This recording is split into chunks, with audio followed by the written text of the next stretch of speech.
India गठबंधन में नीतीश कुमार थे तो बड़े बेचैन दिख रहे थे। सीट बंटवारे के मुद्दे पर खूब बात किया करते थे कि आखिर सीट बंटवारा क्यों नहीं हो रहा है। दरअसल इंडिया गठबंधन में कांग्रेस के ऊपर ठिकरा फोड़ने वाले नीतीश कुमार बीजेपी के साथ जाने का प्लान बना रहे थे। लिहाजा उन्होंने इसकी एक पटकथा लिखी और विरोध करने की तैयारी शुरू कर दी कि किस मुद्दे के साथ विरोध किया जाए। और देखिए, नीतीश कुमार 28 जनवरी को बीजेपी के साथ मिलकर बिहार में सरकार बना लिए और बिहार में सरकार बनाने के बाद नीतीश कुमार भूल गए कि वो अब सीट बंटवारे जैसी किसी बात भी कभी किया करते थे। नीतीश जी का बयान भी सामने आया, बयान भी सुन लीजिए। अब उनको सीट से कोई मतलब नहीं है, सब बीजेपी वाले जानते हैं, दोबारा कभी नहीं जाएंगे। नीतीश कुमार समय समय पर अपनी सियासत करते हैं और समय समय पर वचन निभाने की बातें करते हैं। ये कसम भी खाते हैं और कसम तोड़ भी देते हैं, क्योंकि ये बिहार के मुख्यमंत्री नीतीश कुमार है और बीजेपी ने जिस भय से नीतीश को एक बार फिर से खामोश कर दिया है, कस्में तोड़ने पर मजबूर कर दिया और नई कस्में खिलाने के लिए मजबूर कर दिया, वो दिखाई पड़ रहा। मुख्यमंत्री जी का यह बयान सुन लीजिए। प्रधानमंत्री नरेंद्र मोदी से मुलाकात हुई, क्या है यार, मुलाकात हुई। हमारी मुलाकात हो गई प्रधानमंत्री जी से और उसके बाद क्या बातचीत हुई सर? प्रधानमंत्री क्या बात हुई? और राष्ट्रीय अध्यक्ष जी से भी मुलाकात हो गई और सब लोगों से बातचीत हो गई। और जब हम लोग एक साथ हुए थे तो वहीं से बात हुई थी, ये बात हो गई थी। आज सब लोगों से मिल लिए, बहुत अच्छा है। और अब आपको इतना ही खाली बता देना चाहते हैं कि अब हम लोग जो पहले से श्रद्धेय अटल जी के टाइम से, आप समझ लीजिए 1995 से जो साथ में थे, अब बीच में 2 बार इधर उधर जरूर हो गए थे, लेकिन अब कभी नहीं, फिर वहीं रहेंगे, अब इधर उधर नहीं। अब बीजेपी जेडीयू के बीच में सब कुछ सही है सर? दोनों पार्टियों के बीच में जो थोड़ी बहुत नोकझोंक हुई थी, सब कुछ सही हो गई। 2019 का ही फॉर्मूला रहेगा क्या सर? 2019 चलिए सब बाद में बताएंगे। जेडीयू बीजेपी में सब कुछ ठीक है। ना सीट वगैरह की बात के बारे में चर्चा करने का कोई तुक नहीं है, वो तो सब होगी ही और सब बात सबको उन लोगों को शुरू से मालूम है। बाकी सब चीज का कोई खास बात नहीं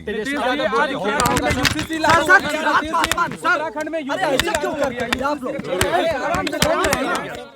तो ये थी बिहार की कहानी और नीतीश कुमार की खुद की जुबानी।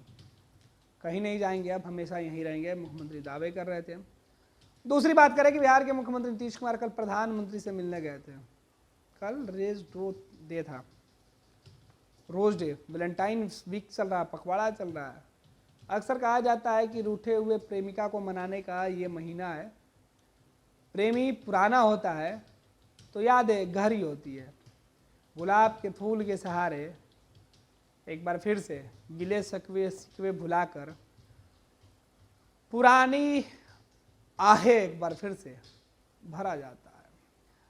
कल नीतीश कुमार भी गए थे दिल्ली में, प्रधानमंत्री नरेंद्र मोदी से मिले और तकरीबन 17-18 महीने के बीच जो दूरियां थी वो दूरियां भर गई।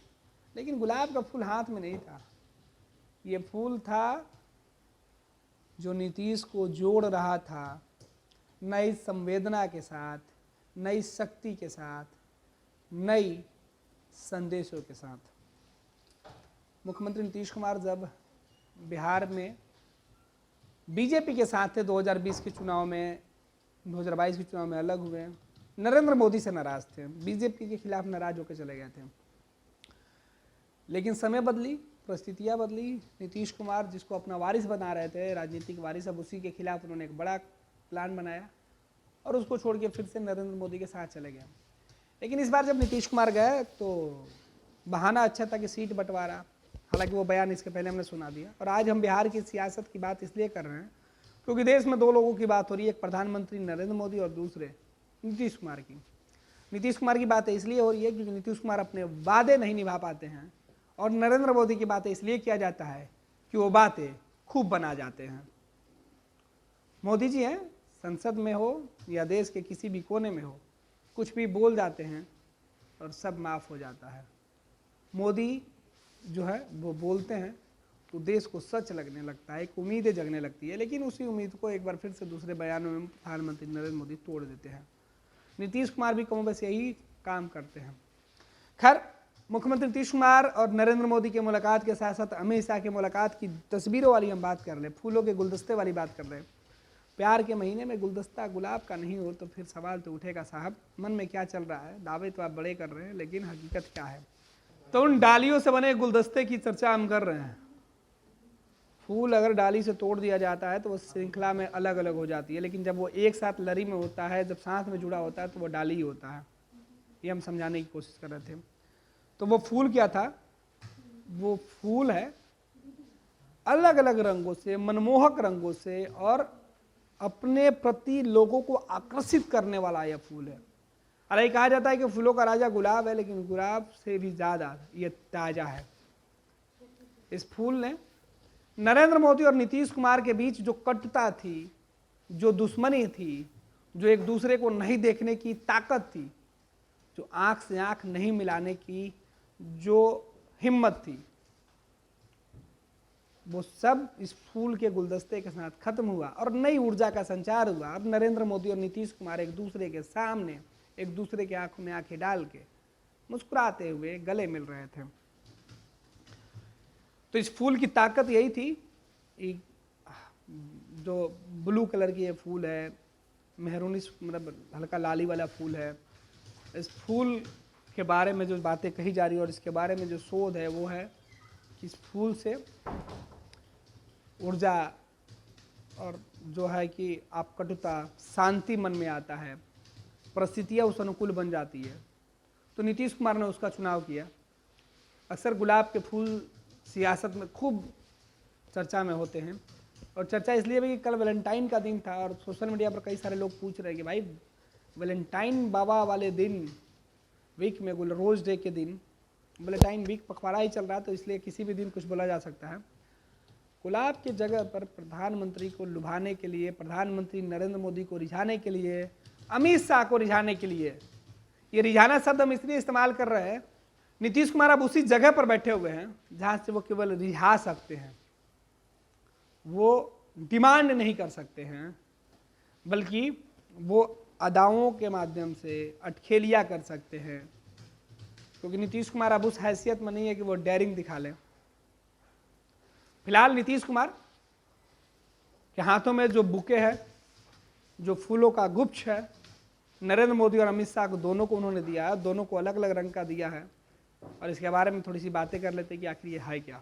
तो प्रधानमंत्री नरेंद्र मोदी के हाथों में ऑर्किड का फूल, ब्लू ट्रिप का फूल, अलग अलग बातें कही जा रही है।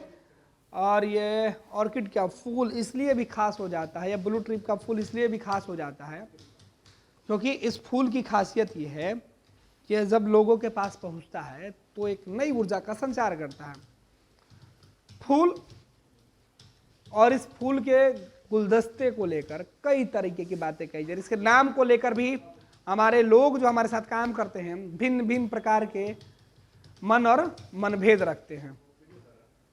तो ये बातें हम आपको बता रहे थे। खैर, ये ऑर्किड का फूल है और इस ऑर्किड के फूल को देखिए किस तरीके से इसके बारे में कहा जाता है कि यह फूल लोगों को जब दिया जाता है तो उनके मन में शांति आती है, एक नई दोस्ती की शुरुआत होती है। और इसलिए ऑर्किड के फूल को लेकर हमारे एक सहयोगी है और ब्लू ट्रिप का फूल बता रहे थे। ये अलग अलग बातें हैं। तो ये ऑर्किड का फूल है, फूल देखिए और खुद सोचिए, अगर आप भी अपने पुराने लोगों को रिझाना चाहते हैं, आप भी अपने रूठे हुए को मनाना चाहते हैं, आप भी सत्ता में सब कुछ पाना चाहते हैं और या अपने जीवन में कुछ पाना चाहते हैं, तो गुलाब के फूल से मोह त्यागिए और इस ब्लू रंग वाले फूल पर जोर डालिए। ऑर्किड का फूल है और फूलों के साथ ही आपको छोड़े जा रहे हैं। फिर मिलेंगे। आपका प्यार, आपका स्नेह बरकरार रहे यूं ही।